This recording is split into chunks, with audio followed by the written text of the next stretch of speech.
Hey everyone, it's Ross from Mythic Mountains Folk Tabletop Club. Simulation. Wait, hear me out. This video is an appeal to two kinds of viewers. The first are the majority of people that play tabletop role-playing games, most of whom play Dungeons & Dragons 5th edition, the most popular version of the game. Or you may play a popular game like Cyberpunk Red or Call of Cthulhu. The majority of people that play tabletop role-playing games, this video is aiming to persuade you about a unique form of gameplay that could improve your table. It's also for the people who long ago fought battles to secure the hobby as we know it today against rules lawyers and crunchy wargame pedants who wanted to escape a form of simulation. This video is for you. And also, I should say, I think this video is also for people like me who, until just recently, I saw minimalist role-playing as a path to freedom where the game could get out of the way of the story or the experience. This video is for you. The video is to persuade you that simulation is a missing ingredient in the common discourse around Dungeons & Dragons. And it is a hidden, powerful ingredient that could make every Dungeons & Dragons game better.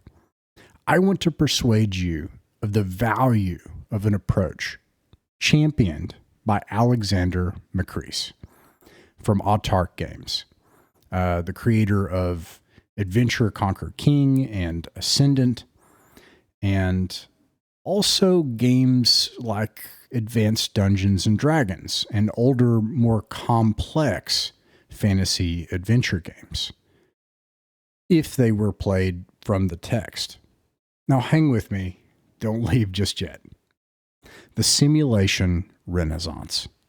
First, let's define what we mean here by what this is not about. GNS, Game Narrative Simulation. That infamous third category, long thought conquered by the discourse in role-playing games, and thought of as the inferior or weakest of the three. This is not about the GNS model, except so far as how the GNS model has been damaging to the hobby. It's also not about what people thought of simulation in the past. It's not about rules density or dogged adherence to charts and tables. Those simulationist games could be more complex, could have rules, could have charts and tables, and those can be useful. A simulationist game can also be rules light.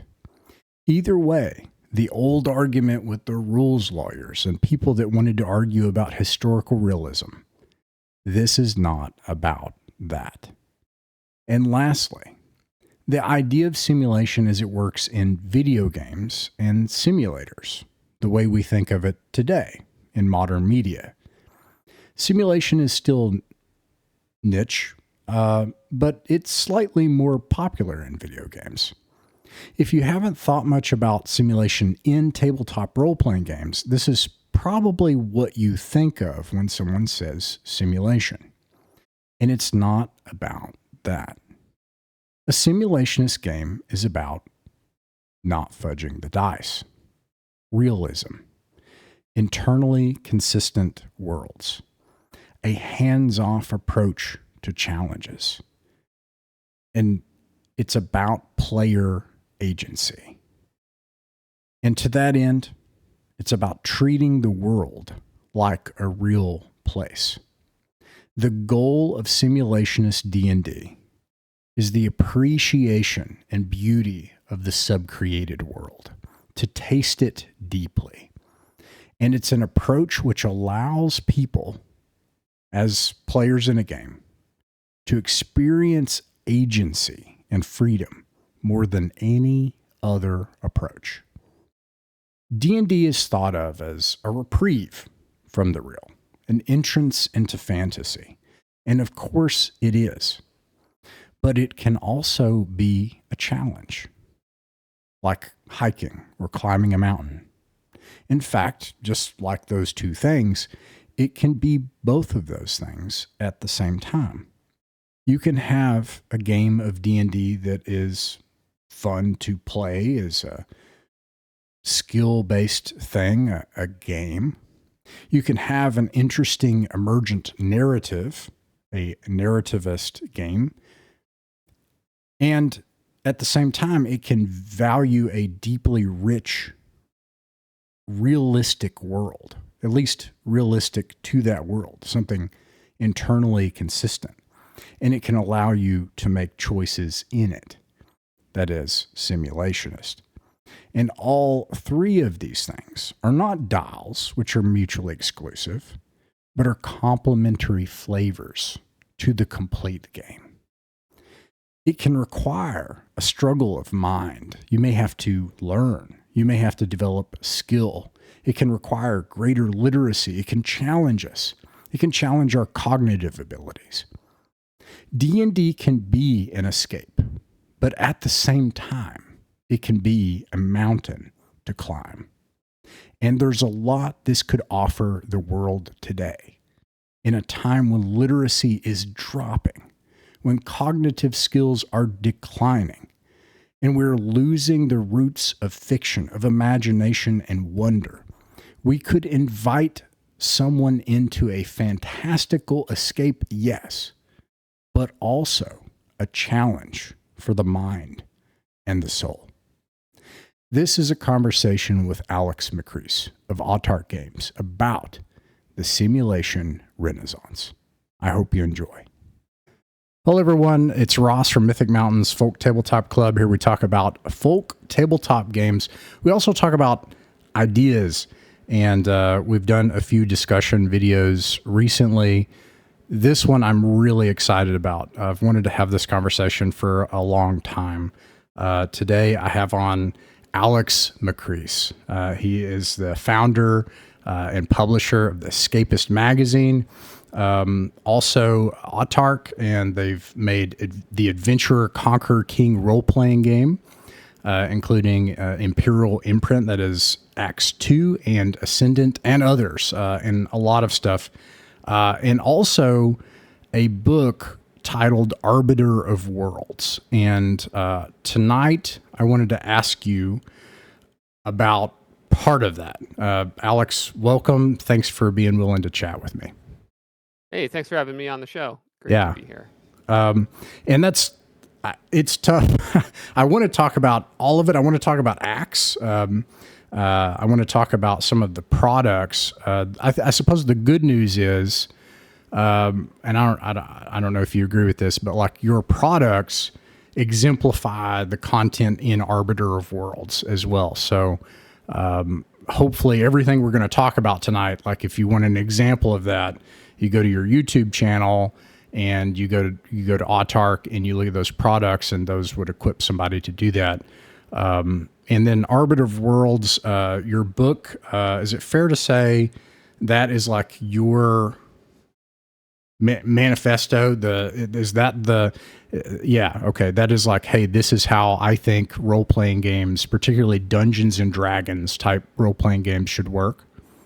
Yeah, absolutely. Okay. So,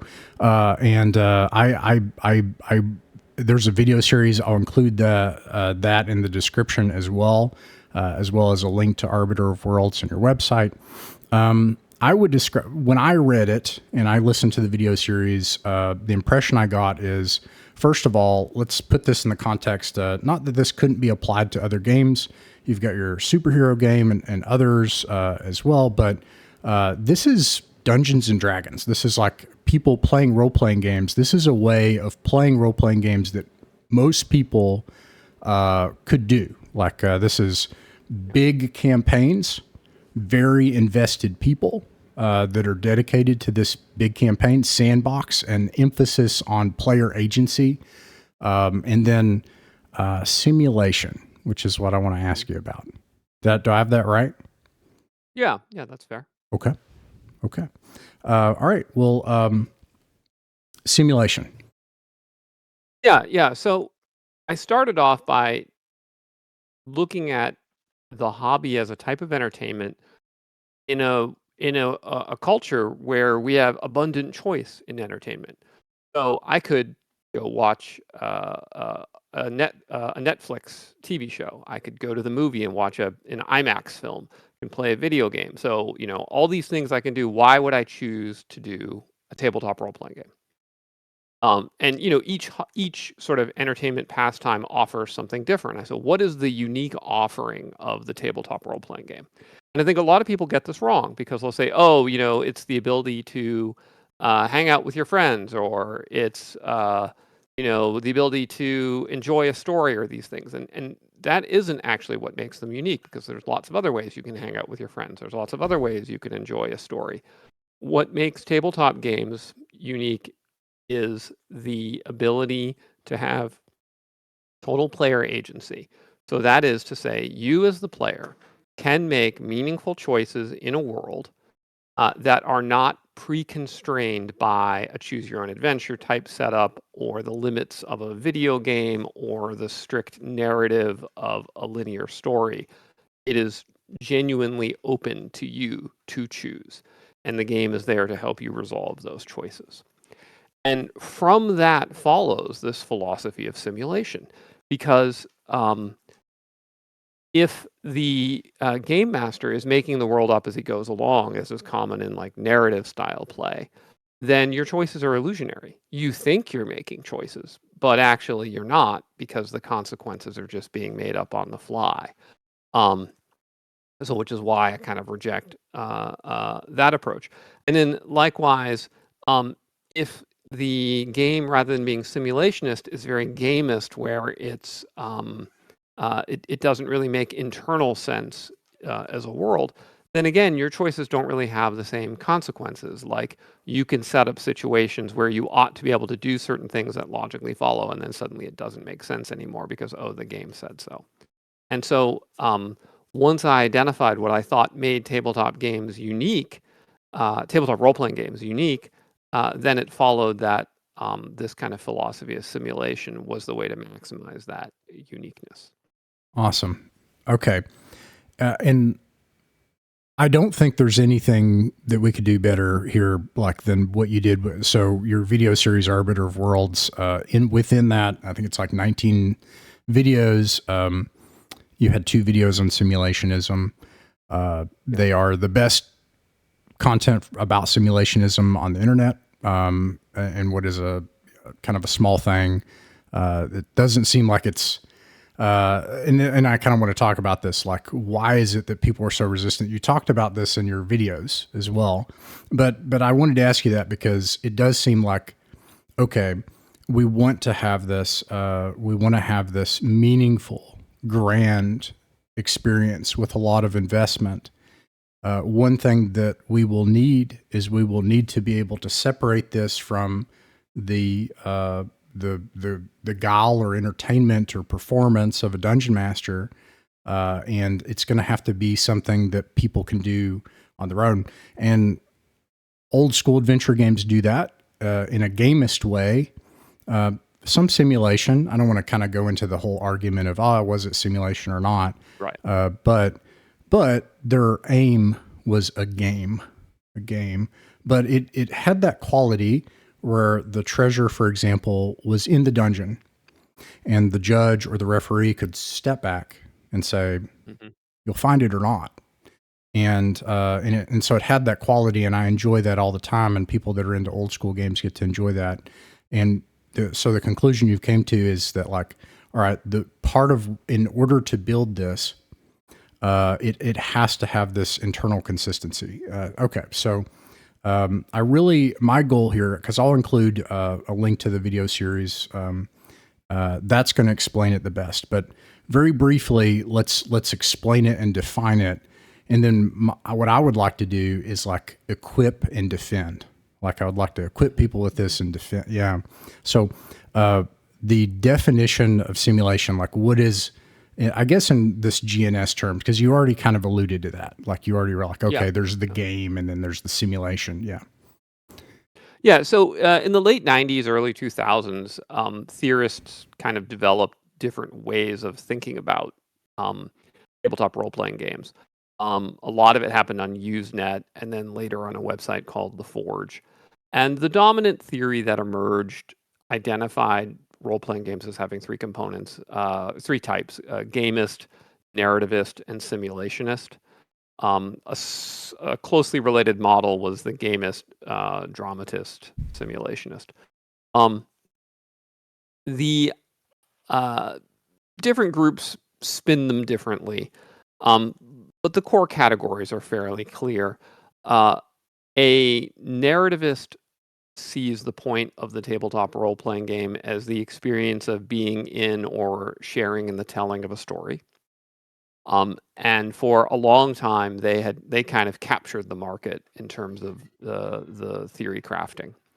The gamists see the focus as on just playing a game.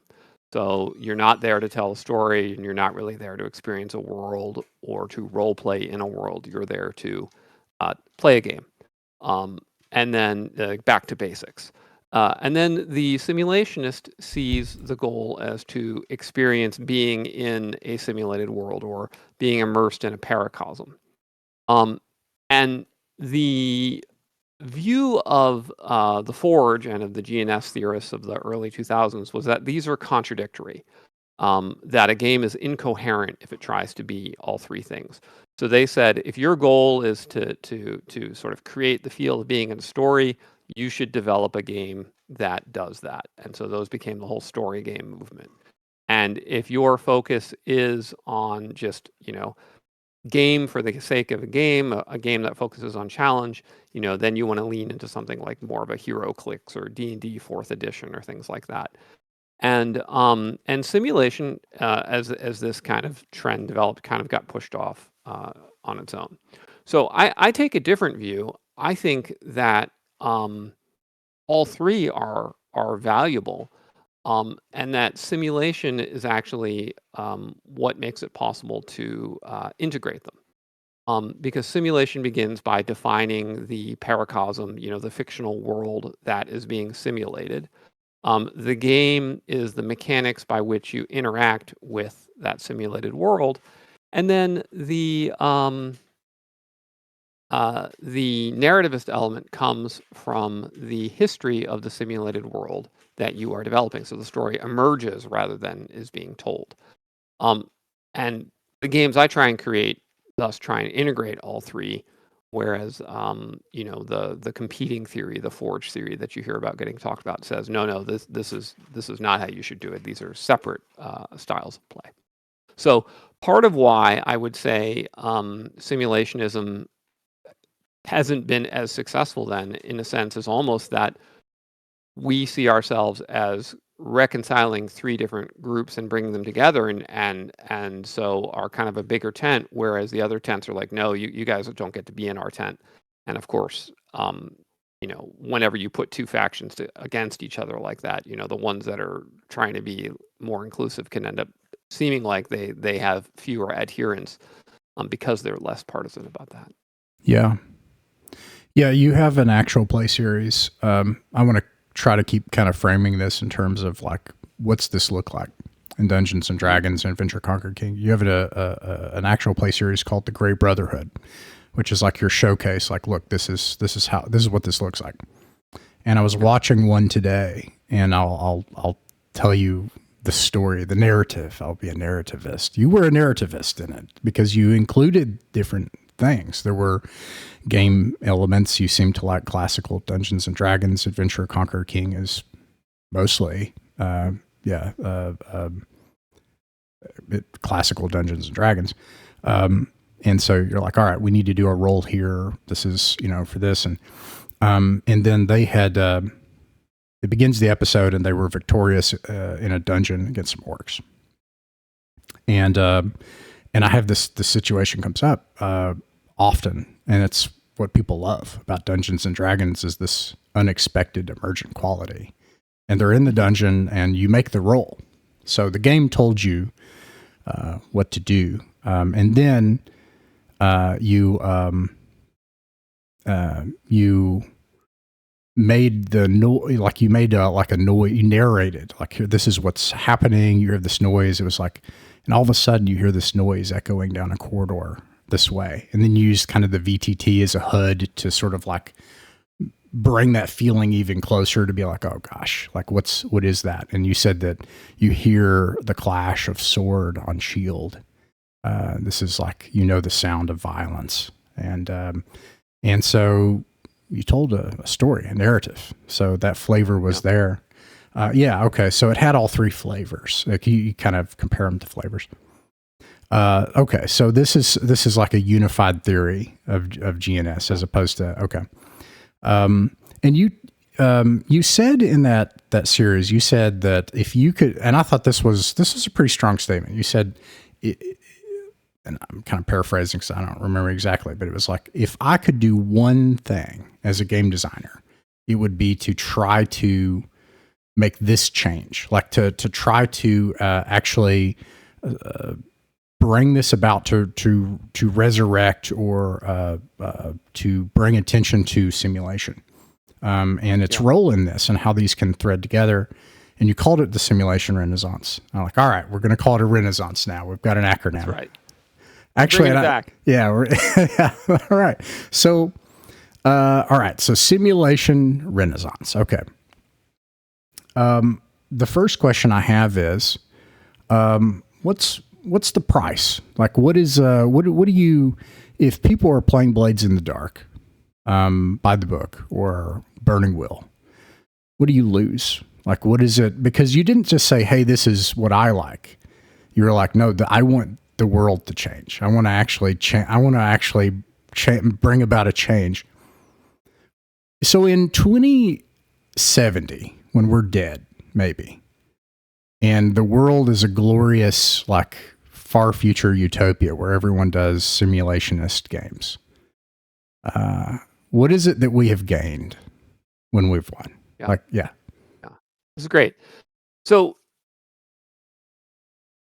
when I wrote Arbiter of Worlds, the prevailing sentiment at the time was that short campaigns are better than long campaigns, and that the game master's job is to make sure everyone has fun. And simulation stands kind of in antithesis to those principles.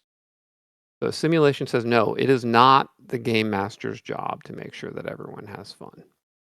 It's the game master's job to make sure that everyone could have fun. This is a really subtle point.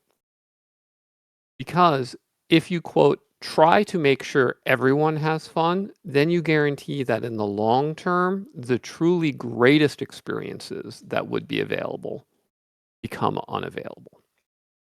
So let me give an example. You're playing a game in which part of the entertainment comes from the risk of your character perishing, the sense of danger. And then you realize that actually you'll never die. The game master will always fudge the dice to keep you alive. And this diminishes your joy. But how can you ever really know that? The only way you can ever really know that the game master would in fact let your character perish is if you actually watch one of your characters perish or one of your friends' characters perish. And if you're invested in the game in that moment when the character perishes, well, that was less fun than if he hadn't perished, because gosh, you sure would rather not have perished. You'd rather your character survived. And so you have to experience the not fun in order to be able to know that the fun is in fact real, and that makes it more fun. And so it's this conflict between the short-term dopamine hit of, oh, I won, oh, we had some entertaining moments, oh, we had a couple hours where we had some good times, versus this long-term cumulative return of, we have created this world which has this independent existence, which has a sub-created reality to it, which we know to be real because we've seen the bad things that can happen in this game world, and which therefore, by contrast, makes the highs so much higher. And so it's the difference between, going on a safari versus going to, the zoo, right? Like, one of them is much more real than the other, and we want to aim to make it more real. But there is this, what you give up is you have to accept that embracing that effort is going to come at a cost, right? You will have that session where your character gets killed and you're like, I can't believe that happened. I'm kind of down about this. You will have those sessions where things go wrong.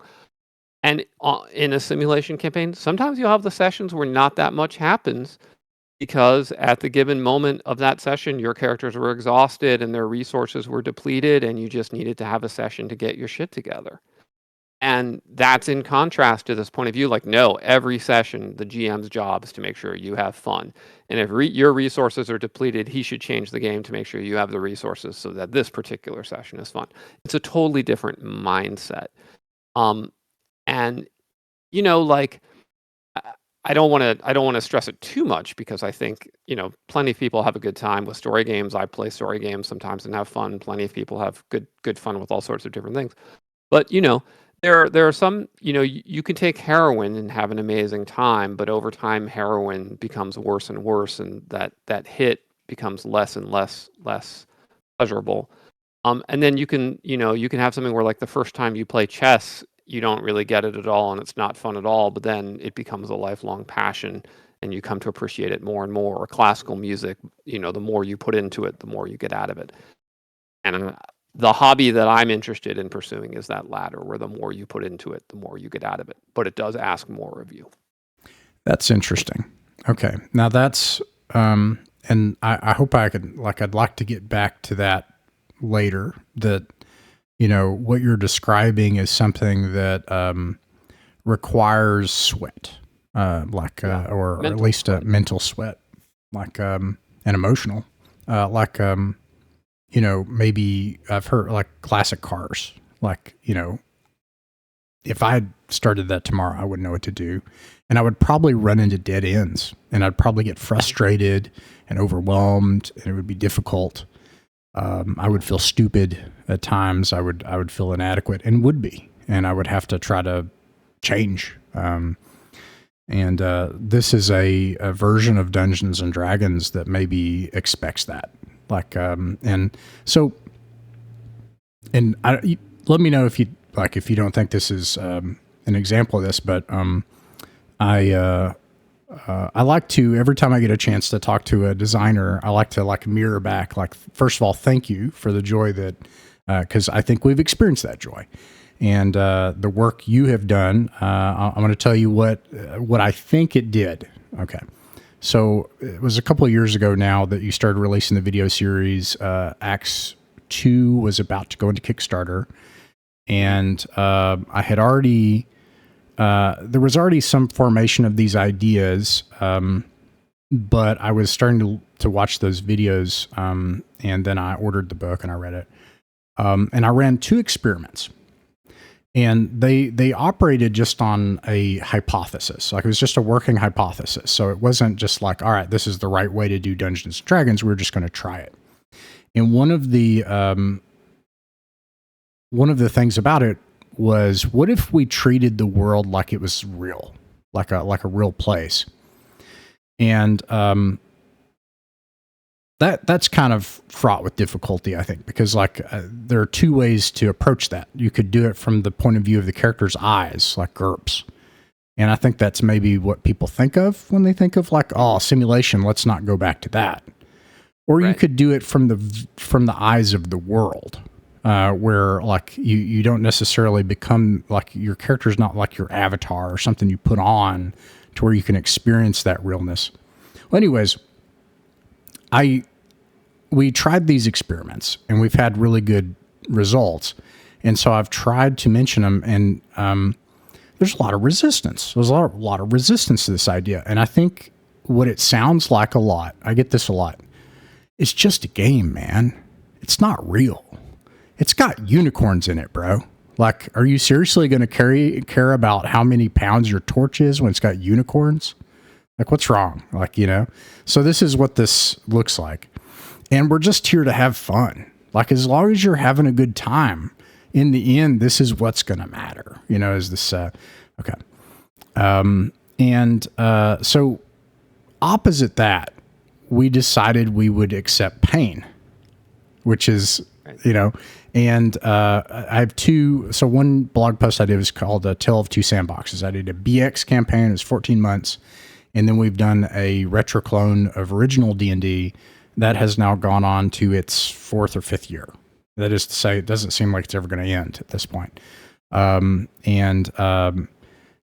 It mirrors the style I see in the Great Brotherhood very similarly.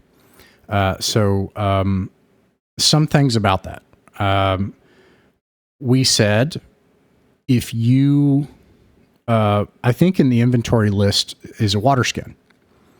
And so this is diegetic. That is to say, it's there, and what the character would experience with it, you would experience with it. That there's no difference between the two things. And so if you leave the starting town and you head out into the wilderness and you don't have water skin, you don't have water skin. And so you're not going to be able to. Now, I think this is a little different because in classic adventure gaming, it's a game. So like the water skin is the element in the game, and I would not say, okay, you can improvise something or whatever. I would actually say no to that.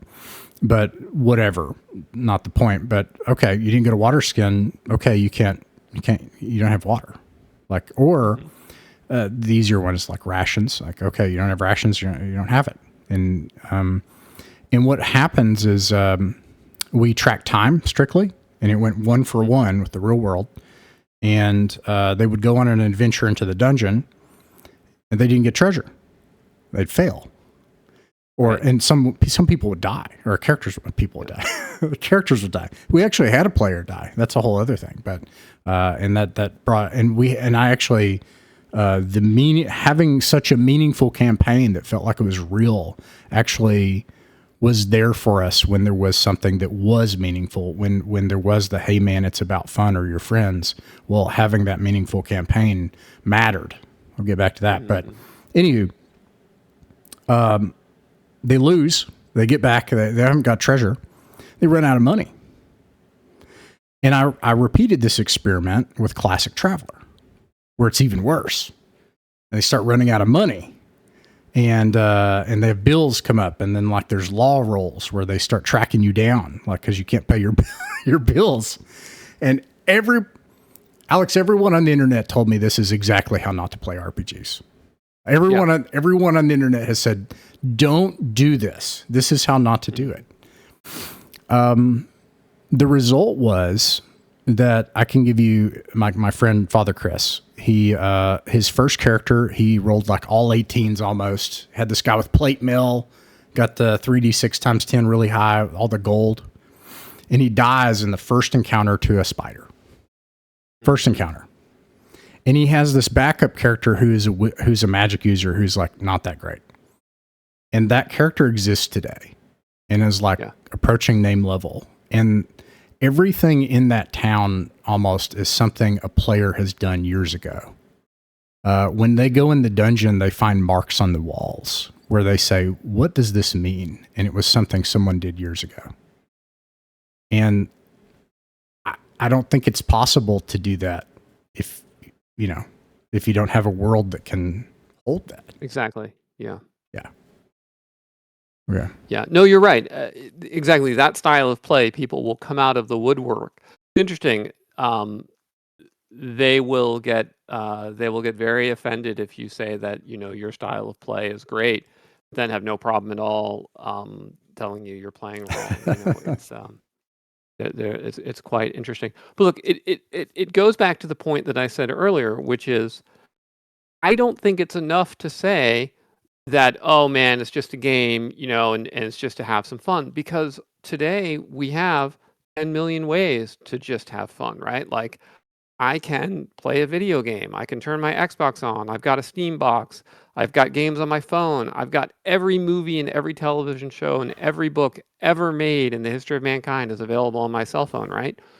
So there has to be something more to the tabletop game to justify all that work. The books. That's a good point. It's a lot of creating work. your character. Yeah. It's not like right? it's, Like, yeah. If the experience is nothing more than just, well, it's just having some fun with my friends, I can just have fun with my friends by going to Starbucks and looking at TikTok or whatever, right? So like there has to be something more.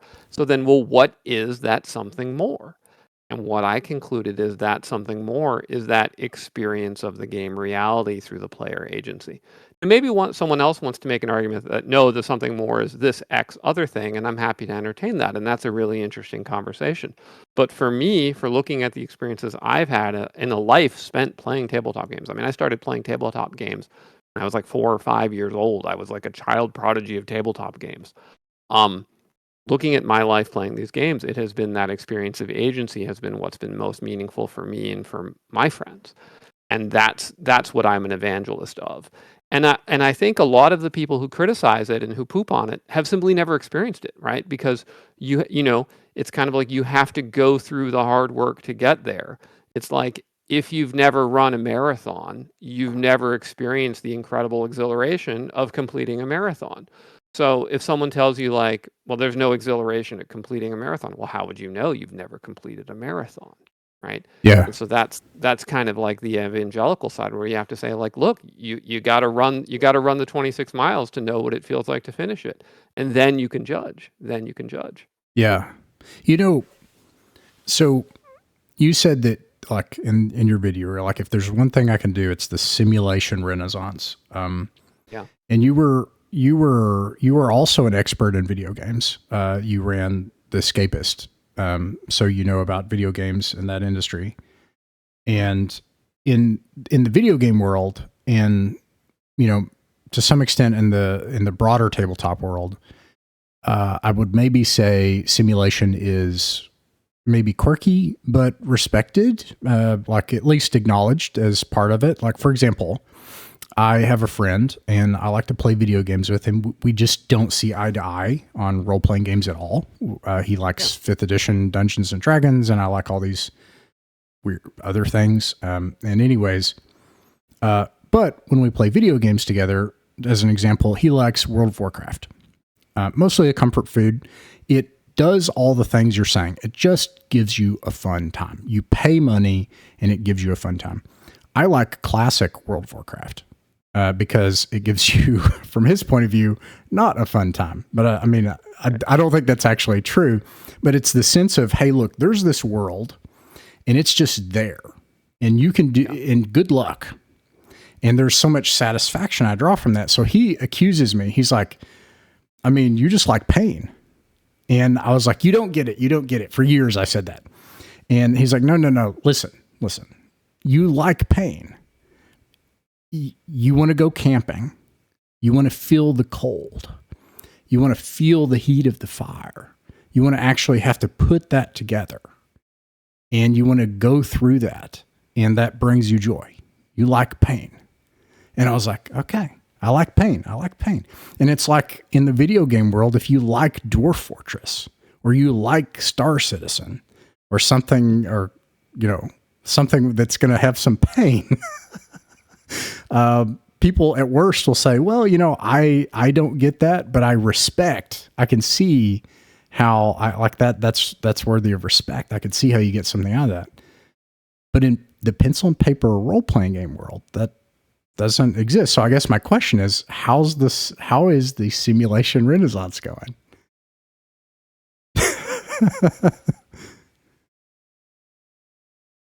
That's so funny. So the simulation renaissance is going much better than I would have expected, is the honest answer.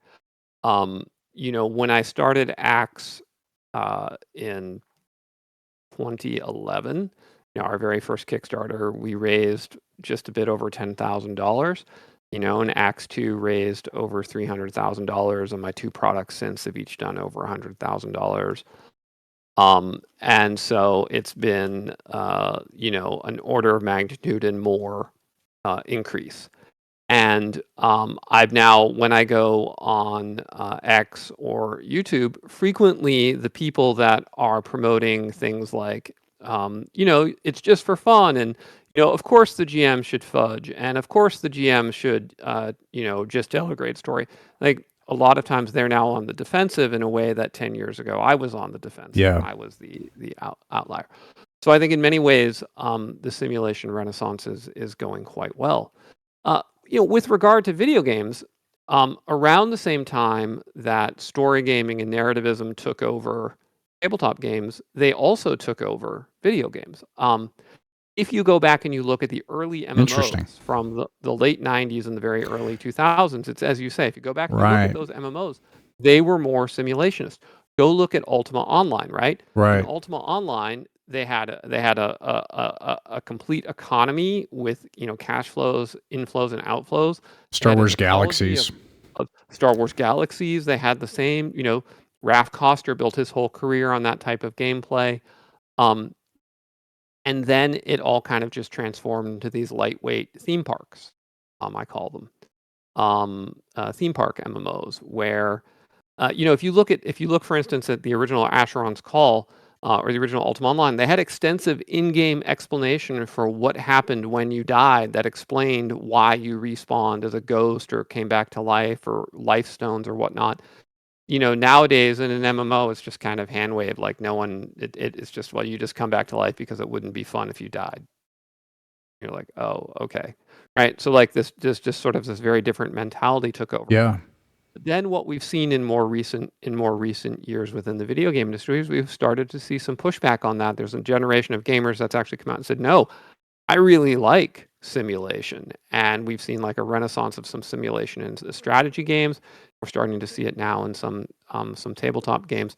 And I think there's like bigger philosophical issues probably at work, right? Where, when you have this kind of postmodern worldview where there is no reality and, truth is a social construct. And then people are like, no, there is something real here. And there is a reality and there are higher things that we should aspire towards. And all of that, I think, kind of feeds into this zeitgeist.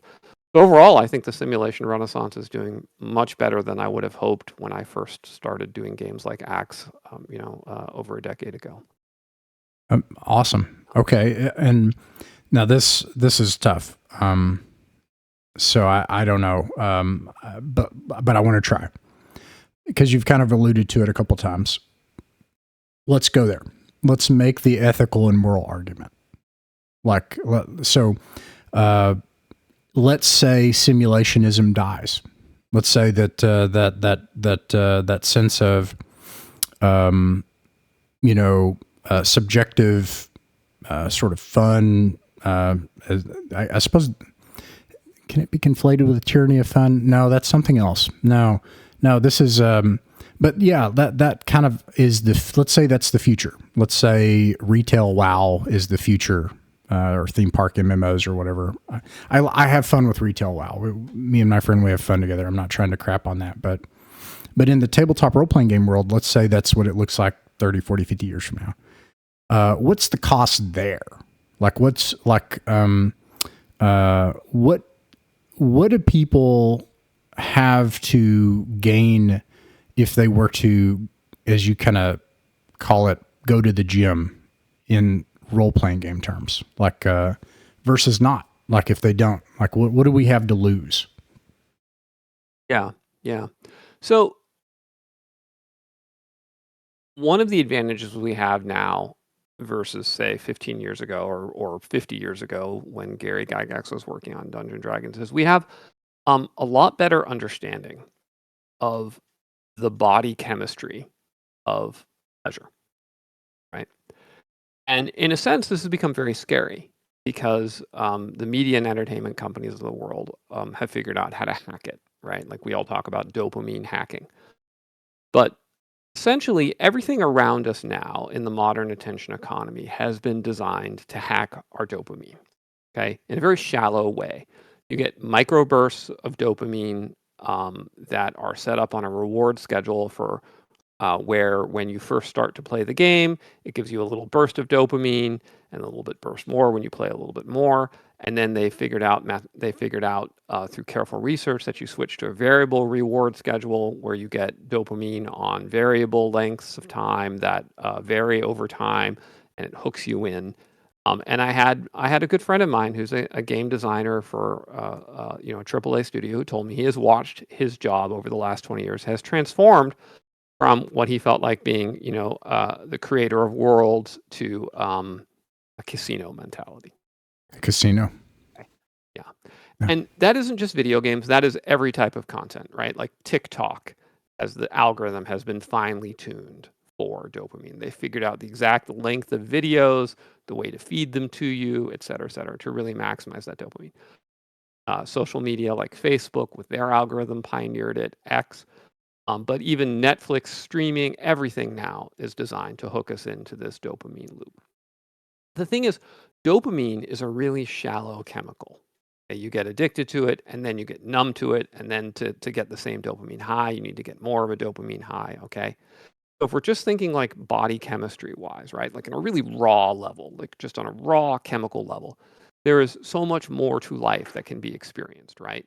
Yeah. For instance, like, there's norepinephrine, right? The adrenaline of challenge, okay? There's the endorphins that you get when you, as you say, you feel the pain and then you get through the exertion and then you get the endorphins kick in and it produces the bodily euphoria, the runner's high, the athlete's high that you literally can only get if you first have the physical pain that triggers them, right? There's the serotonin reward, which you actually only get from victory, which elevates your status, right? Like, Yeah. There's like the cortisol spike that then after that cortisol spike, and then you get this vast relief of success, right? We'll take the risk So, of like, throwing in oxytocin there as well, even though oxytocin, yeah, right, of the tribal bonding that this sounds like the Greek loves. This sounds like all Right. of the Greek loves. Right. And so this is so like on this raw chemical level, this is like the palette of human experience, right? And our society today has honed in on dopamine. We're just going to hook you into that dopamine cycle. And that is very much what a lot of video games are designed to offer. And it's what a lot of advice that game designers get. It's a lot of what content creators get designed to get is that quick dopamine hit. And look, and you can't blame them, right? Because obviously the creators of TikTok are 10 orders of magnitude more successful than I am as the creator of Axe, right? So who am I to judge them? Like, obviously they have addicted 1 billion people into using their product and I have 2,000 players. Okay. Well, But my argument is there is more to human experience that as creators we can bring. And it's like you say, like part of it comes from the pain, but part of it comes from the tribal bonding as you're experiencing those tough things. And part of it comes from the challenge of knowing you could have failed, but you succeeded. So therefore there's a reward of status and accomplishment and things like that. And so I just find it a much more meaningful pastime, a more meaningful hobby, a more meaningful sport if it offers those other things. And I think it's kind of sad that our world is in a real way degenerating into purely this pursuit of dopamine. And I think young men are feeling it and they're seeking out experiences that offer more, right? It's why they go and they seek out like, no, I want to do Krav Maga, or no, I want to go, do these extreme sports or things like that. Like those are real needs for the full human experience. Yeah. Wow.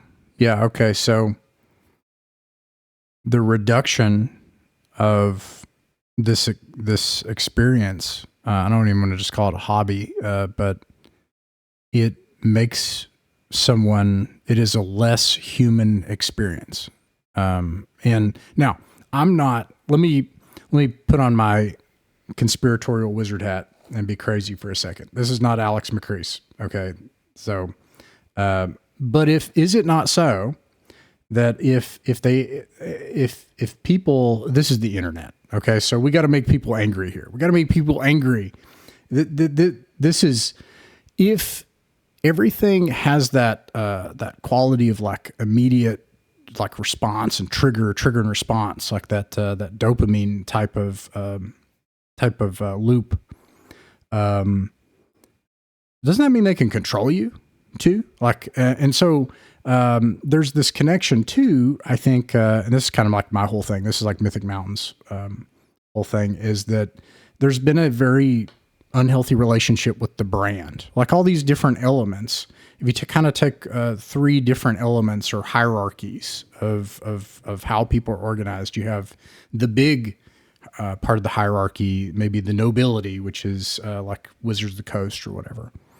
And then you have the kind of the group identity, which is the table and the dungeon master. And then you have the individual identity, that all three of these things have suffered. And that there's all of these troubles that people have. And that at least we experience that with Wizards of the Coast right now. And so they have a product. And I think that this keys into D&D Beyond. Like that's the key technology.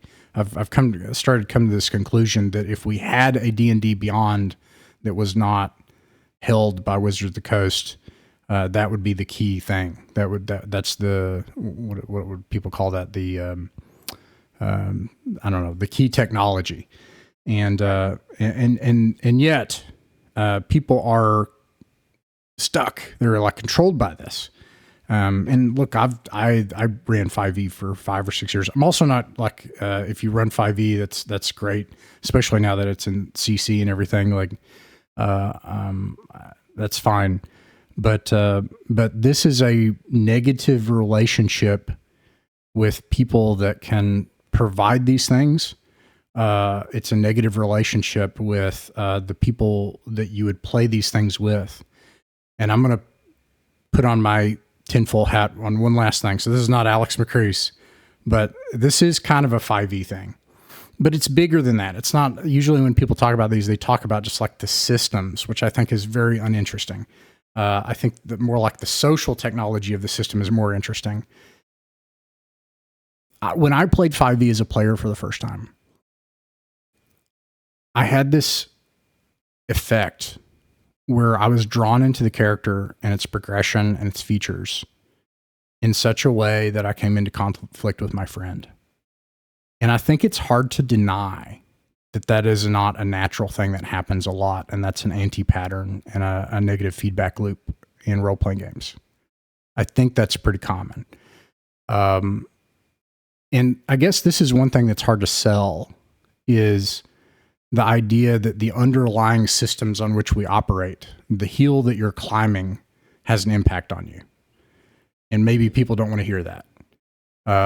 So, you know, I guess that's one thing. And I don't know, maybe we can't sell that, but like that's, you're saying that, hey, this can be like mountain climbing or hiking. It can be strenuous and rewarding.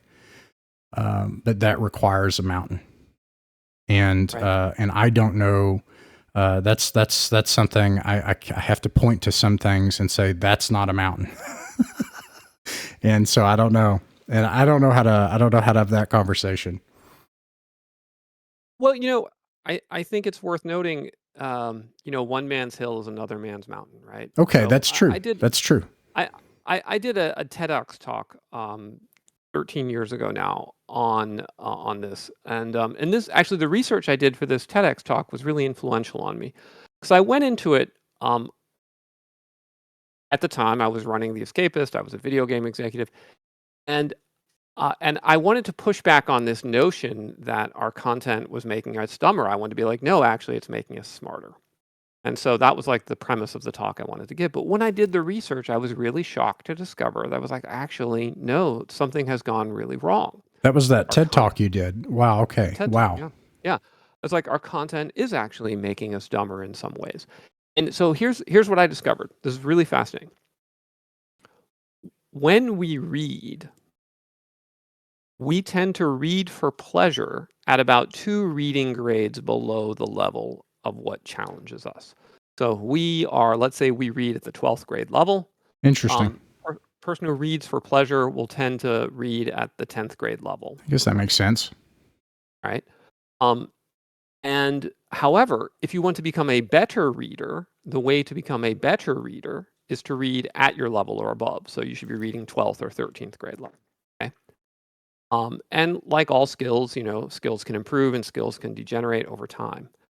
And what happened was all of the big publishers figured out this concept of reading grade, and they began to say, well, if the average person reads at the 9th grade level, then we should put our books at the 7th grade level so that they're more likely to read them. It's easier, they'll be more pleasurable, they'll get that dopamine from reading. And so they dial the reading levels down. Well, but everyone is now reading things that are easier, and so their reading skills go down. And so now you need to dial it down further and need to dial it down further. And you can literally chart it out and watch the reading grade of the American public plummet over time. And there's a lot of factors at work, but this is one of them. And so I realized, like, if you want to be able to enjoy great books, you have to read difficult books and work your way up towards them. And so my sense is it's perfectly great for there to be rules light games because not everyone is necessarily ready for the most hardcore game, right? Just like not every mountain climber is ready for Mount Everest or may ever be ready for Mount Everest, right? Like every person's mountain is someone else's hill, and that's totally fine. But what I think is not fine is to say there's no difference between a hill and a mountain. And I think it's not fine is to say there's something wrong with you if you want to climb a mountain, right? Like we should acknowledge that there's value in that it's meaningful to the people that are doing it, and it is providing an experience which is materially different. So, yeah, that's an anecdote I wanted to bring up because this is an argument I get in quite a bit. You said during your video series, I clipped this. I've probably clipped this 10 times. You were like, oh, nice. You were like, you can be a free Kriegspiel referee and absolutely and perfectly fine do a very purist, even simulationist game, because it's this how these things kind of, you call it isomorphically map to the reality of the world, and I sometimes think of it like on a really really basic level. Like if you take old school Dungeons and Dragons and you go into the wilderness and there's a D6 table and it's got D6 goblins, kobolds, and whatever. It's got 6 of them on there, and you have a procedure on a 1. You roll a D6 and this appears and it does it at this distance and it has this disposition. In some way, that is a simulation. Like it's just a very small one. But that's simulationist in character because it's saying that, look, this is a thing in this world and we're committed to that. And whatever is out there is out there. And so that's just an anecdote to just say, I suppose, and you mentioned this, that maybe the most common pushback I hear is, well, if you can't simulate perfectly, you're just not simulating. And that you can't benefit unless it's a perfect simulation and it maps, like, and that's seems like the nirvana fallacy. That seems really absurd. There's a guy, Sam Sorensen, I think, I can't remember what game he makes, but he's got a blog post called New Simulationism. And one of the tenets of it, he says, you cannot make the world perfectly real. That doesn't mean you shouldn't try. You can try, and you can reap the benefits of that. So I think that's kind of cool. And I like this too, that we're in positive territory now. Let me take that ball and stay positive in the ethical and moral argument, and I'll move on. You also mentioned like the noetic appreciation of verisimilitude. And I think this is relevant, I think, for people. It feels cringy to use this phrase again, but here I'm going to do it. The meaning crisis, like that. But I really think people are struggling with this. That people are very miserable, and they're driven further and further into this. I know, like people are working and they live a disembodied, disconnected, and inhuman world. That, and in that, wouldn't it be something to have a human tool to bring us back to humanity and reality, that points us back? But it's painful, I think. And I think in all ascetic practices, that are noetic, it's painful. like it's going to be painful, but to face reality is to accept pain for the sake of beauty. And I've heard it said this generation that's going to be their goal. I hope they do it, but like to try to reorient toward beauty. Like, and the only way to do that, right, is to be human and to have the ability to appreciate beauty. So what an ambition to like have that noetic lens, actually, to try to receive something through role-playing games. I use the phrase, treat the world like a real place. Like you mentioned that and you mentioned the word subcreation, that Tolkien sort of believed this was a divine faculty, like that humans had a unique divine ability to fantasize, or that fantasy was this divine faculty where we could subcreate worlds, and in fact had an imperative that we needed to. Yes. That all of this could be something from the heart and make us more human. Never mind the spreadsheets. But you should still keep spreadsheets. You'll have to. I don't know. I try to do it on pencil and paper just because I don't know what sentiment or something. But the people that keep the Excel spreadsheets for me help me a lot. I've got a lot of autists in the in Otherworld in our campaign, and they've helped me a lot. They keep all the spreadsheets. They're spreadsheet people. I am inclined to agree with Tolkien that there is a faculty within us, or perhaps a faculty that is gifted to us from God or whatever higher power one wants to believe in. I know that frequently my experience in creating acts and creating the Arryn Empire is one of no meaningful progress whatsoever, and then sudden inspiration that comes from without me and enters me, and it all resolves itself in a way that I intuitively realize is correct. And suddenly I'm like, oh, of course, this is how the world is. It must be this way. This is the reality of it. It has arrived. And it's very powerful, and I've talked to other creators, and you can read Tolkien's notes, and he definitely experiences that, and he talks about it. And even Robert E. Howard, who people will say, oh, well, he was just writing pulp short stories. He talks about how Conan essentially emerges into his mind from outside of himself. But I mean, people love him right now because he's sincere. People, there is something divine, or actually divine in the sense that it's human. And people love that humanity in Robert E. Howard, or E. Howard now. That's right. That's right.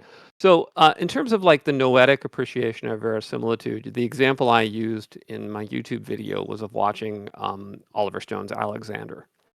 And, you can just enjoy that as an action movie. You can enjoy it as a Hollywood spectacle. You can enjoy it for the plot if you don't know the life story of Alexander and you're like, oh, I'm so surprised he conquered Persia or whatever. But then you can also enjoy it because you realize that every detail in the movie, and the length of the sarasses and the uniforms of the Macedonians and the formations that they fight in and the placement of the troops and the planes that they're battling on, it's all real. And so noetic appreciation of verisimilitude is the opposite of suspension of disbelief, right? Suspension of disbelief says, I will forget what I know to be real in order to be able to enjoy this experience. And noetic appreciation is, I will remember what I know to be real in order to better enjoy this experience. And if you have to choose between the two, noetic appreciation is far better than suspension of disbelief, right? Suspension of disbelief is at best, you're managing to enjoy something by doing suspension of disbelief, but noetic appreciation, you're enjoying it more. Yeah. And this is something where, along the lines of being human and appreciating reality and the things like that, I guess I'll mention that we had a friend die.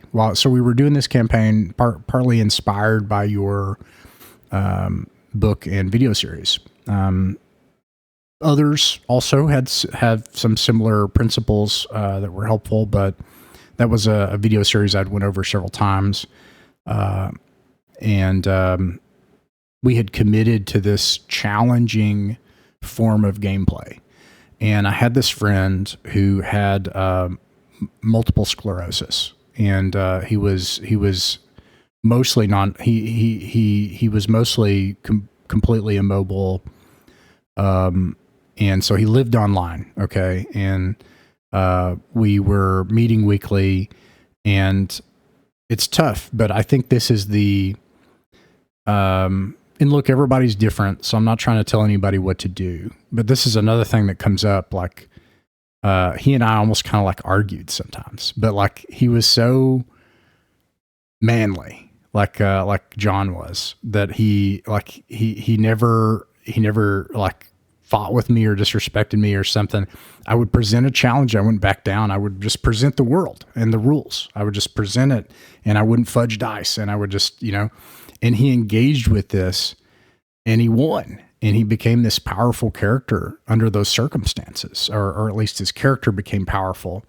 And he kept winning the game. We had these other players who were very committed and very invested, and they liked the challenge of the game.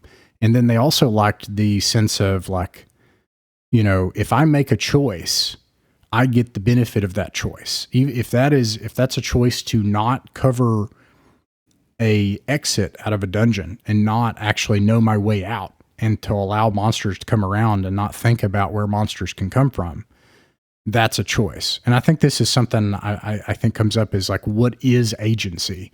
And I think people think of agency as control of the outcome, which is actually kind of fair, because where are you placed as a person in this technology? Are you the participant? Are you a character? Are you a contributor or a collaborator?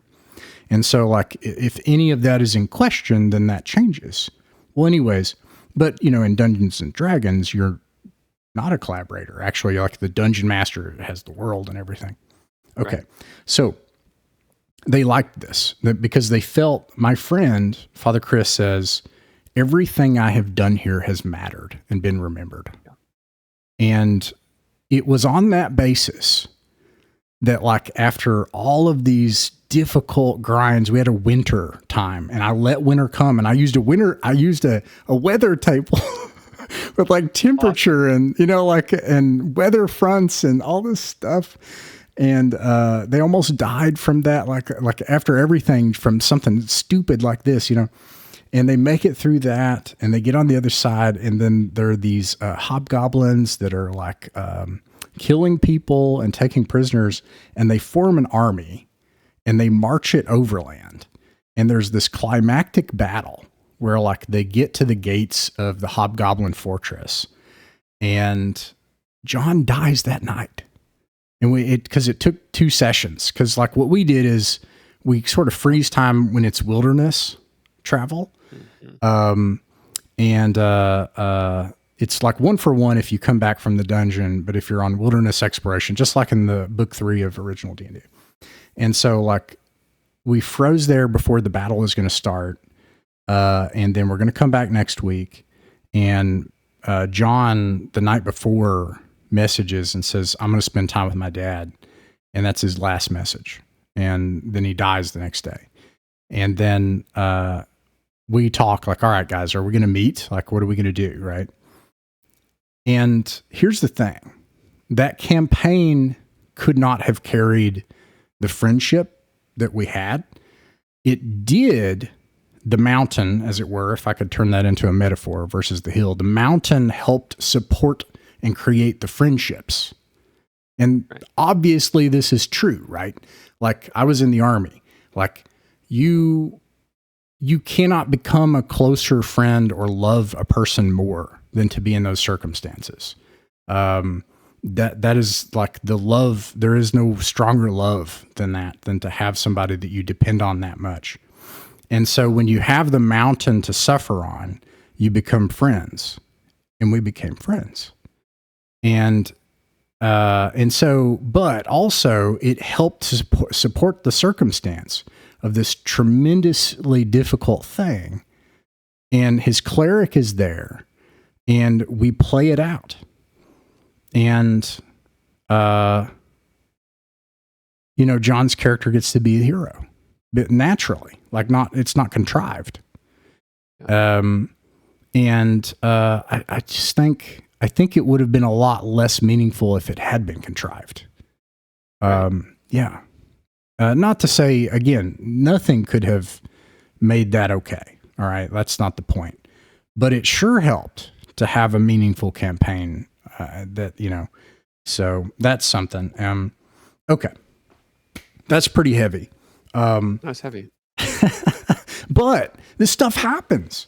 And people talk about it when it comes to Dungeons and Dragons all the time, and friendship, and everything. And so I think people want this. Like people want because I watch. I try to recruit people. I try to invite people into games all the time. I just can't get rid of that bone out of my body. I want to invite people to play D&D. And so I watch, like, looking for group forums, and people want a deep story. That people say they want, like, Critical Role or whatever. But that's sort of like what they're observing, is like people that have this really deep experience. So this is, I think, a reliable way to get a deep experience. Right. Yeah. Yeah. Okay. Yeah. I'm sorry. I don't know if this is a big ask. I was going to ask you, and I don't know if this is possible, because like when you talk about this stuff, like these are big campaigns and like big investments. Is it possible? Can you give me like a vignette? Can you like put like you're a game master, dungeon master, like you do it all the time.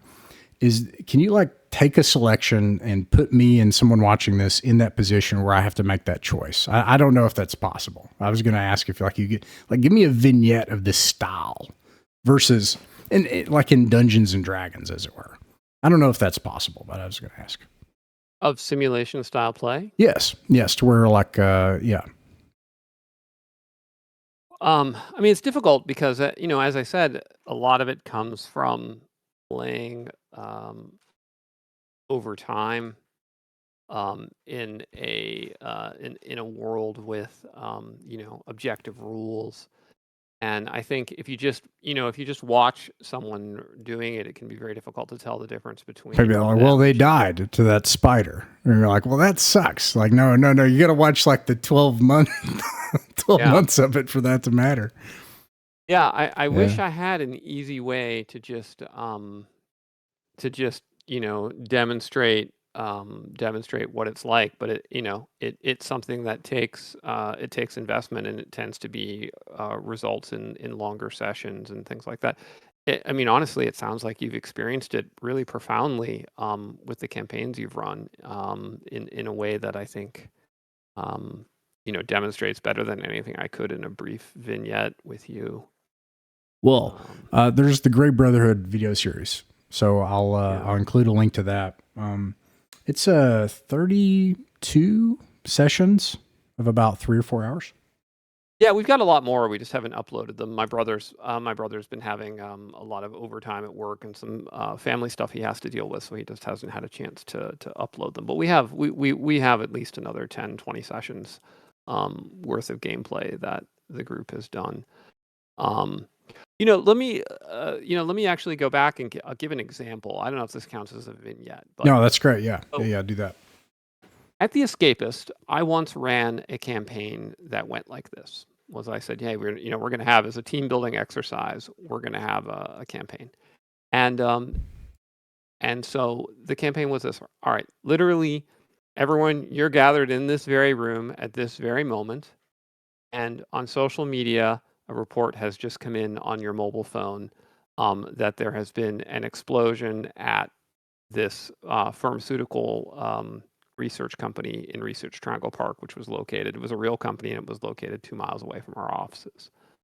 What do you do? And we just went from there. And I had worked out in advance a whole thing where this pharmaceutical company had actually been working on a Department of Defense project, and they were researching a rabies-type virus, and there had been a terrorist attack, and now it had leaked out, and so it triggered a zombie apocalypse. And so the players were playing themselves in the real world in that exact moment, what would you do if a zombie apocalypse happened? And I had statted them all out using a point buy system so that every single person in the company had character stats for this game system we were using. And so so I handed them their character sheets as like, this is how I've statted you out. And they knew the game system because it was something we had played with before. And we just started playing. And it was really interesting because they took it very seriously. And so, you had one girl, Julianne, our editor-in-chief, was a dog mom, and she loved her 2 dogs. And so she immediately went running to the parking lot to go rescue her dogs. And as it happened, she was the only one who owned an SUV, and so everyone wanted to be in the SUV because they knew this would be the best vehicle to have if they needed to go off-roading and things like that. And so there was like this big argument about like, how could you, at this critical moment, like, why are we going to go get your dogs? We should be going to get, supplies and things like that. And then when the group split up, I ran them separately, and one of the people, when they split up, got bit. This was Megan, our marketing girl. And the question was, does Megan confess that she's been bit and she's been infected? And she didn't, and she kept it secret, and she returned to the group and didn't tell anyone that she had been bit, and therefore endangered everyone. And then later they had to make the decision to shoot Megan because Megan was infected. And then Newton, who later played with us in the Great Brotherhood, also got infected. But Newton confessed that he was infected, and then actually volunteered to serve as a distraction and a rear guard so that the rest of the group could escape and get to this rendezvous point that the National Guard had set up. And it was exceptionally funny as well because at the time we were in the process of setting up this thing called the Triangle Game Initiative, which was like a not-for-profit group to kind of help build the game industry in North Carolina.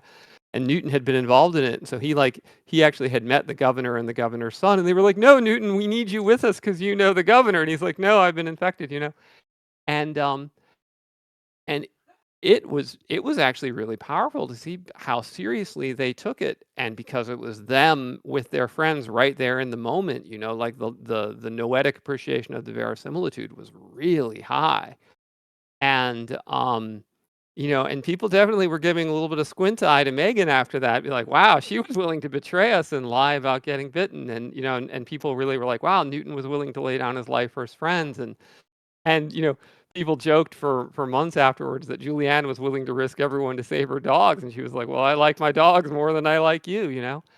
And it was a really powerful experience. And I think it wouldn't have been nearly so interesting if I had had a predetermined outcome.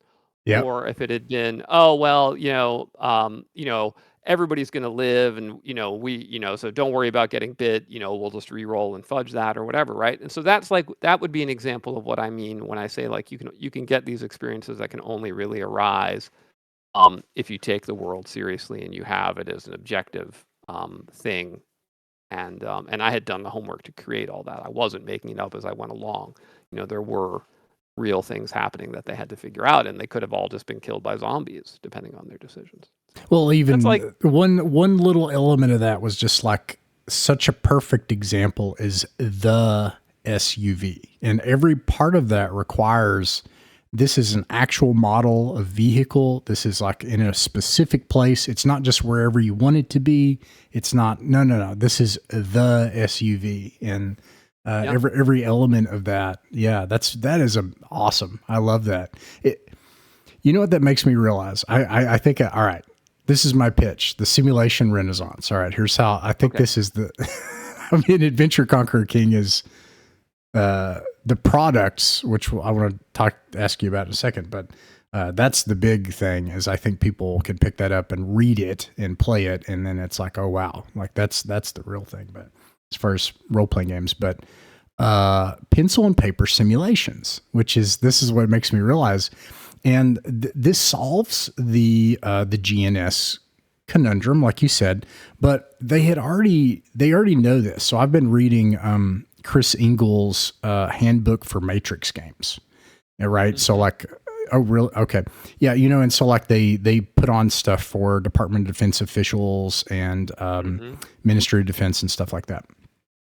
And what happens is You take human minds and you sort of collide them in this super collider of chaos, and they form a story. And this is hard for me to try to. This is not exactly what people think of when they think of like a story in a role playing game or a novel. It's more like Right. it's more like the story of the world. Like this is how we view the world. Like and it can change. You can put 4 defense officials in a scenario in a war game, and they're not going to end up doing this. The last war game I did in the Army was, what if Russia invades Lithuania? It was U.S. Army Third Corps, and we have these restraints. And at the time, there was already kind of a collapse of, all right, the U.S. military can no longer. We can no longer support our allies in the way we could 40 years ago. What do? We Right. don't have a combat aviation brigade to help the Lithuanian infantry division anymore. What does this look like? All of the charts and numbers matter now. In fact, they matter more than task resolution, which was never used in the war games, even though we had stuff like that. And what happens is you form, it's sort of like they say, plans are worthless, planning is everything. Like, because when you do a sandbox drill, you create a story of the world in your mind, and that's not what you're going to go do. That's going to fall apart immediately. But it creates a way of thinking I don't even know how to describe that. But this is a way of looking at the world and creating a story, and I think it's a much more human and organic way of creating a way of thinking and a story of the world than what Tolkien criticized as the domination of the reader, or the author's willful domination of the reader. I do that with my toddler now. It's much more interesting to get her input and have that emergent chaos, and she gets more joy from that than if I were to try to tell her a story. She's not going to put up with me telling her a story. She's 3. Right. But the emergent chaos we have a lot of fun with, and she remembers it. So Matrix games are really interesting because they're, I think people have an idea of what the Department of Defense does when it runs war games. And they do some of the very, technical, structured, model-based war games, but a lot of them are these Matrix games, which are scarily close to colonels and generals playing Dungeons and Dragons. Only instead of dragons, it's the Russians. Yeah. But yeah, it's pretty fascinating. Let's go back to Free Kriegspiel, right? So you mentioned Free Kriegspiel earlier. So Kriegspiel, Russian war game, and they have this early split between the rules Kriegspiel and the Free Kriegspiel. And I think it's a really good example of how simulation doesn't necessarily have to imply high crunch. It can, but it doesn't have to. So let's imagine I'm running a Free Kriegspiel. And and let's say that I'm running a Free Kriegspiel where I want to simulate what might happen if Prussia goes to war with Austria in the year, 1784, right? So option number 1 is I have to run this Free Kriegspiel for the King of Prussia's young son. And he says to me, I want you to just really give him a great experience of what it's like to be a general so that he decides to choose general as his career. So really make it dramatic for him. Okay, great. Now I'm running this Free Kriegspiel as a narrativist, and I'm going to manipulate the outcome of the Free Kriegspiel to give him a dramatic and exciting experience of what it's like to be a general. But he's not actually going to really be finding out what it's like to be a general. It's just going to be this sort of narrative experience of generalness. Okay, now let's say that that it's actually, I just want to make a commercially successful, entertaining experience with even odds of the Prussian player and the Austrian player winning. Even though in reality, it's likely Prussia would win, but we're going to kind of tweak things around so that it's 50-50. Okay, so now it's a gamist Free Kriegspiel. And then finally, my third option is I actually want to, as closely as possible, determine what would actually happen if Prussia and Austria went to war. And now it's a simulationist Kriegspiel. And even though I'm the umpire in the same case, using the exact same set of rules like guidelines, how I'm approaching it makes it different. Yeah. One of those is a simulation, one is a game, and one is a narrativist effort. And so it's that emphasis of what would really happen. What would really happen? To answer what would really happen requires that there to be some reality that you're attempting to simulate. And that was what I was trying to do in that zombie apocalypse game that I ran for my escapist buddies. Like, what would really happen if a zombie apocalypse broke out in the RTP right now? What would people? Oh, I wish, I don't want to try to convince everybody of this, but one group of people I wish I could convince of this are the progenitors, are the living legends, like the people that are still alive. And it amuses me a little bit, but like, I don't know what happened, but if you go back and you read like Alarms and Excursions and zines and stuff, there was some dastardly, sinister, evil group of simulationists back then.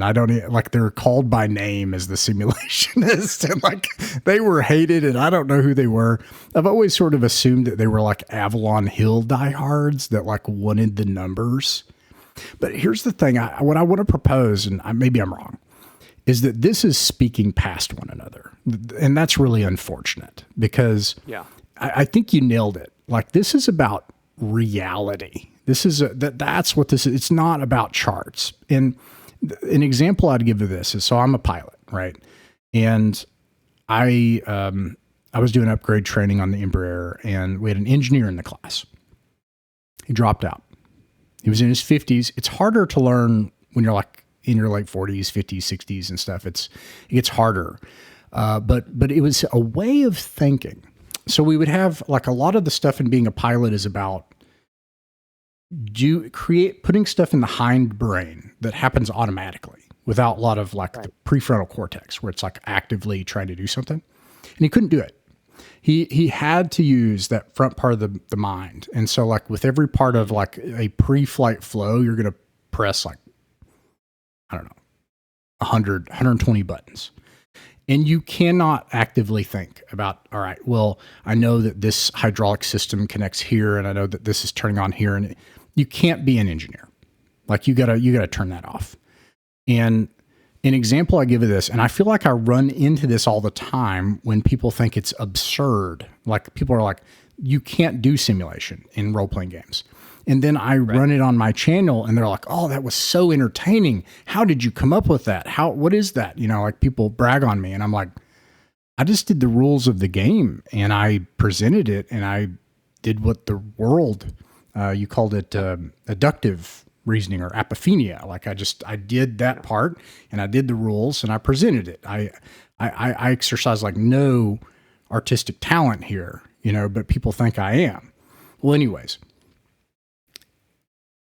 when you are at a high altitude and you're close to transonic flight, they call this the coffin corner, the maximum airspeed, the VNE or MMO, the maximum Mach number, is kind of at this limit. And then the lowest airspeed starts to catch up. So they call it the coffin corner as you get higher, right? And this starts to narrow. Now I have a bunch of charts on this, okay? I would not make it if I had to like have the chart out in front of me. This is like cybernetics, right? Like this is how does the human interact with the machine in the reality? Right. In the end, the chart doesn't matter. The reality matters. The chart is helpful because it expresses reality, but reality is what matters. And you either, and this is this mindset that it's like hard to get across because it's this entire postmodern fugue state where, oh, well, reality is subjective. And you have to start there because every time I talk to someone about this, when I look at Dave Arneson's first fantasy campaign from Judges Guild, and it has all these charts on numbers for the armies. And it's got like pages of that. Or when I look at Strategos and it's got like 4 pages on the effects of a cavalry on elevation and gradient. Yeah. if you think that you have to go through this filter of charts to arrive at reality, then we don't have any common view of reality. Reality is just real. Those horses are going to make it up that hill. How they're going to make it up it. And so I don't know. To me, that's simulation. It's not. Yeah, I don't know. Does that make sense? I've failed to try to make this argument with folks, but quite a few times where they look at charts and they look at things like that. And I often say, like, the more important rule in Dungeons and Dragons, original D&D, is the amount of gold produced per peasant in an area cleared of monsters annually. That's more important than how many hit dice a fighting man can. Right. One thing is more important than the other. Right. Yeah. But yeah, so I actually completely get what you're talking about, and I'll give an example from Axe, which is people have pointed out with some hilarity that Axe 2 is 1,500 pages over 3 books, and nowhere in the rule book does it actually say that to attack with a bow you need to fire an arrow, right? Interesting. Whereas yeah. In Dungeons & Dragons 5th edition, there is in fact a rule that specifically states that to attack with a bow, you have to fire an arrow. Oh boy.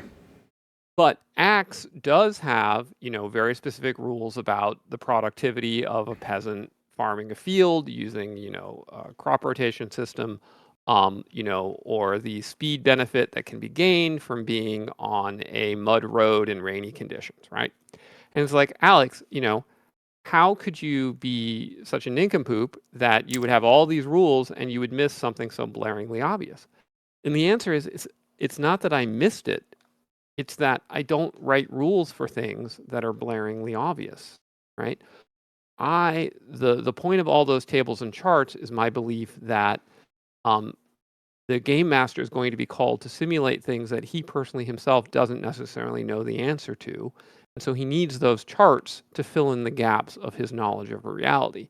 He does not need a chart to tell him that humans need to have heartbeats of approximately 60 to 70 times a minute or they die, because we all know that. So I don't have a chart of maximum human heart rate, for instance, right? You just don't need to know that. You know that if it comes up, it's the answer is there.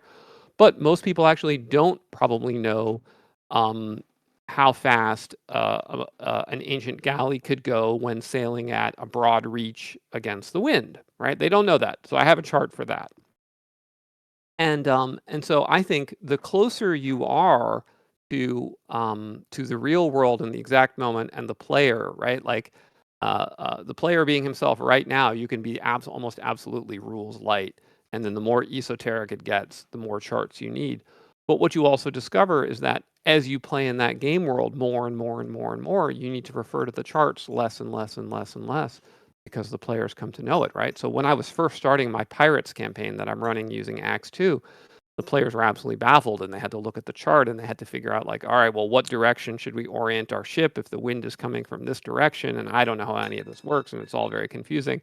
And now they're just like, all right, well, it's summertime in the Amotharian Sea, and we're heading this way. And this is just what you just said. They sound like a mythical, like heroic sailor. Like it doesn't sound like people looking at charts. It sounds like someone who is a sailor in a fantasy world, which is so exciting. Like that's really awesome. Yeah, exactly.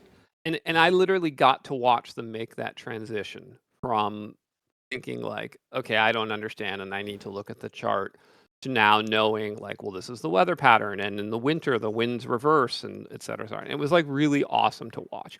And it's the same thing. It's that movement from the forebrain into that hindbrain intuitive knowledge of how reality is. Yeah. I mean, Conan can just get the tip of his blade to your throat. It doesn't matter where that's just the bottom line. Yeah, exactly. But you can't ever get there. You can't ever get there if there isn't a reality there, right? So if the GM was literally just making it up every day, what direction the wind flows in the summer in the Amotharian Sea, then you never actually get that learning, because there's no reality there. You're like, I wonder what direction Bob's going to have the wind blowing today. Yeah, and actually another complaint I've heard is, well, I don't need those charts because I have that much of an apprehension of reality. In my tradition, we call that prelest, which is to say, like, anyone who says they apprehend reality perfectly is literally in a delusion. First of all, like, no one. That's you always attain to try to understand reality better. Like, no one has perfect apprehension of reality, so that's a problem. But then there's these things which are, I don't know how to put it, but it may be another cybernetic aspect, is that, like, it's not something that's going to happen constantly in the human experience. Like how a horse is going to move through a mire is my example. Like distance equals rate times time is something that probably needs to constantly be referred to. Even if it's something you would normally do, it makes sense to see how long it's going to take an army to march in 2 weeks, or if they're going to march in 50 miles, but you have this type of equipment and this type of unit, how long is it going to take for them to get there? It's reasonable to take a moment and actually just figure that out. Right. So if again, reality is the goal, which just to loop back, means that people get to make real choices because the mountain is actually there, and there's an actual challenge, and it's set apart from the subjective performance of the dungeon master and the dice, which can change, like dials, combat dials. Yeah. And so I'll give an example. Like last weekend, I got together with actually my high school gaming group and my college gaming group all came to Raleigh, Durham, and where I live, and we played together. So it was like my high school D&D friends meeting my college D&D friends and all playing. Oh, that's interesting. It was tremendous. That's like a weird dream, but yeah. Yeah, no, it was absolutely tremendous. And Wow. so I had set up the adventure we were going to run through, and one of the rooms is, it's a bridge crossing a ravine, and it's 200-foot drop, and like overhead there's a hidden tunnel above it, and there's creatures up there that can drop boulders on you as you're trying to cross the bridge, and they've got full cover, and the far side of the bridge is guarded, and how are you going to get across? And it's like this very, very rough challenge. And then one of the players just happens to note on his character sheet that he had like taken the spell Sudden Staircase, and which Sudden Staircase just lets you make a staircase magically. And he was like, "Oh, okay, guys. Well, look, I'll just do Sudden Staircase, and we'll cross at a different part of the ravine." They were like, "Cool, we do that." And as a result, all of the work I had made into crafting this very interesting challenge goes out the window. And the result was they were thrilled. Yeah. Like that was the best moment of the night for them, was completely bypassing this challenge, this carefully, lovingly crafted challenge. And I just had to laugh and be like, well done, guys. Yeah, exactly. Well done. Like, well done. And where I think GMs go wrong is they're like, oh, okay, well, I should come up with some complication so that, it still remains right? Because it won't be fun if they just bypass my challenge. It's like, no, man, they bypass the challenge. It's fantastic. Give them the win. You got to let them take the W as well as take the L. Yeah. Yeah, absolutely. Yeah. So. Cool. Okay. Well, is it fair to say that Adventure Conquer King, as you mentioned, Imperial Imprint, the new edition, old edition too, but like especially the new edition, and all the tools in it and everything,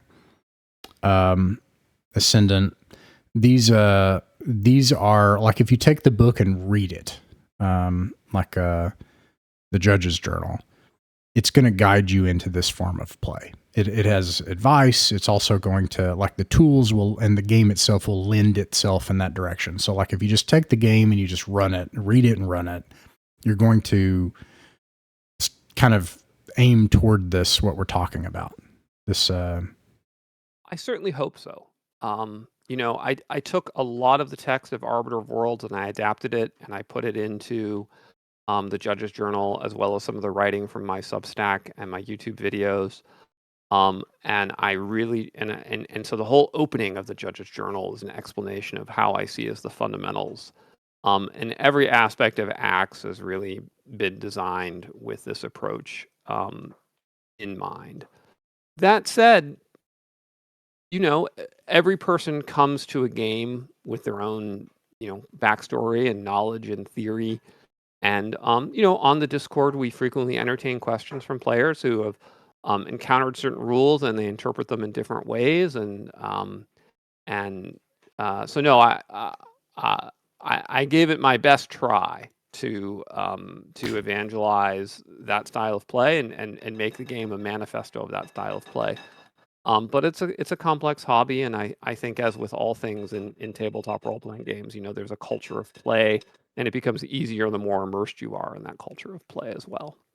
Yeah, that's fair too. I mean, Adventure Conquer King is also just a good version of Dungeons and Dragons. So, like, if somebody's using it that way, that's fair too. Yeah, So exactly. that Like a is, lot of people do. They just use it as a good version of Dungeons and Dragons that they like, or vice versa. I've run Dungeons and Dragons, and I can run Dungeons and Dragons as a simulation, right? I can, and have a good time with it. Like D&D, all the different editions are good fun. Yeah. Okay. Well, I know one of your upcoming projects I'm very excited about is Beyond All Others, right? So that's the one that's coming up soon.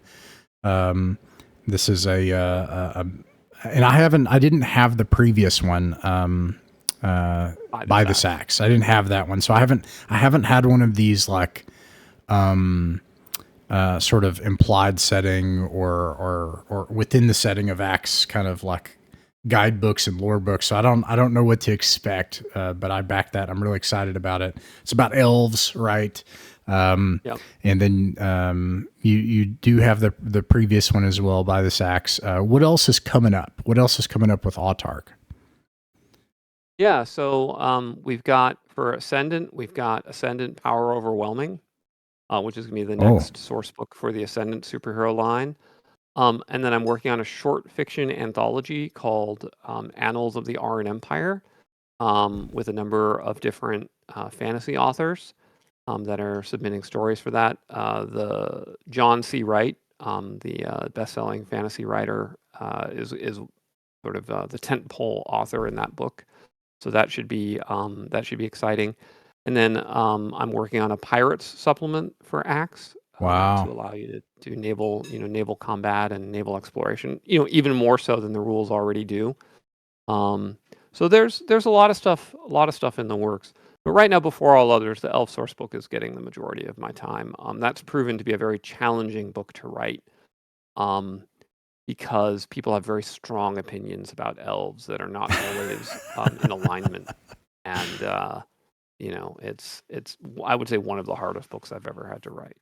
Wow. Okay. Yeah. And actually, I think that this is Autark is doing this too, like the Ascendant Living World, like almost like a pencil and paper MMO, right? Like Yes. because now which this is another one of my obsessions right now, like I'd mentioned, is kind of changing the social technology. Like, why does it need to be one table, one dungeon master? Maybe we can revisit that. And it sounds like you all are experimenting with that too, which I'm thrilled. Oh yeah, can I talk about that a little bit? Please. I'm obsessed with this stuff. So Ascendant is my superhero RPG, and it is a thoroughly simulationist superhero RPG. It uses logarithmic math so that you can do everything from a street level hero all the way up to a Superman level hero in one system. And in terms of like the elegance of the mathematics and the elegance of the game system, it's the best thing I've ever designed. The game itself is set in our real world, and the idea is it is our real world, and then out of nowhere, people develop superpowers. And what happens? And I was inspired by this notion of this philosopher Nick Land has of the hyperstition, which is an idea that brings itself into reality. And so what happens is when people begin to develop superpowers, they begin to act like superheroes because they've grown up on DC and Marvel comics and movies, and that's what they think they're supposed to do. Or if they're sociopathic, they begin to act like supervillains because that's what they think they're supposed to do. And the US government sees people acting like humans of mass destruction, developing these incredible powers. And so they think, well, what are they going to do about it? And they know the American public is going to freak out if they're like, well, we have government assassins that can kill you with their mind. And so they actually put the most powerful government operatives in silly costumes and give them silly code names. And it's like, oh, he's not a government assassin who can kill you with his mind. That's Professor X-Ray. And he's in the and they find this legal loophole that the Coast Guard is an armed service that can also do police work. And so all the superheroes are put into the Coast Guard so they can use them internationally as an armed force, but also domestically as police forces. And so is the U.S. code? Does it actually have? Never mind. Yeah. Oh, okay. There's this code actually permits this. And so overnight, the U.S. Coast Guard becomes the most powerful and prestigious fighting force in the world. And then other groups find out. So I happen to notice North Carolina has this hilarious law that you can actually create a private police company that has full police power, even though you're like a private corporation, but you have all the arrest power and lethal weapon power, et cetera, of a police force, and you can do that in North Carolina. I was like, well, obviously this sort of thing would come, and so there's a corporation called Dreadnought, which is a private police group, and they'll rent you superhero police officers. So it's like, what would actually happen if superheroes emerged in our world right now? So the Ascendant Living campaign, the idea is that each of the game masters, and we have 6 game masters right now, we're recruiting more, but each game master is the bureau chief of a Dreadnought field office. And he is assigned to cities. So we have, the bureau chief of Baltimore, the bureau chief of New York. And so he builds out his city and he runs game sessions that happen in his city. And each of the players is a member of the Dreadnought Rapid Response Force, which is the central team of superheroes that gets deployed to hotspots as needed. And so, so the game master can simply announce hey, there's a crisis in Baltimore tonight at 7 p.m. And then whoever's available, that's who was available for the Dreadnought Rapid Response Team to send to resolve the crisis in Baltimore. If you couldn't make it, well, you couldn't make it. You were on a different duty that night, or you were off duty, or you were on vacation that day, and you didn't participate in that mission. So maybe you don't have the best team for that particular mission that you wanted to have because they weren't available, and that's just how it breaks. And the whole thing advances in 1-to-1 time. So each day is 1 day in the game world. And so if your characters have powers, if I have the invention power and I can make inventions over time, I can use my downtime to make cool new inventions. If my character can't regenerate and I get really badly injured, I might be out for a few missions. So I've got to recover from my wounds. It plays in 1-to-1 time. And it's continuity of the world. So if you fail and Manhattan gets blown up because you botched the mission, then Manhattan's blown up and that field office is shut down. And so, as you say, it's a pen and paper MMO. We play it online using virtual tabletop and the Ascendant rules, and it's just as it rolls forward, there'll be events happening in the world that will impact the players, and their actions will likewise impact the world in a sort of synergistic handshake.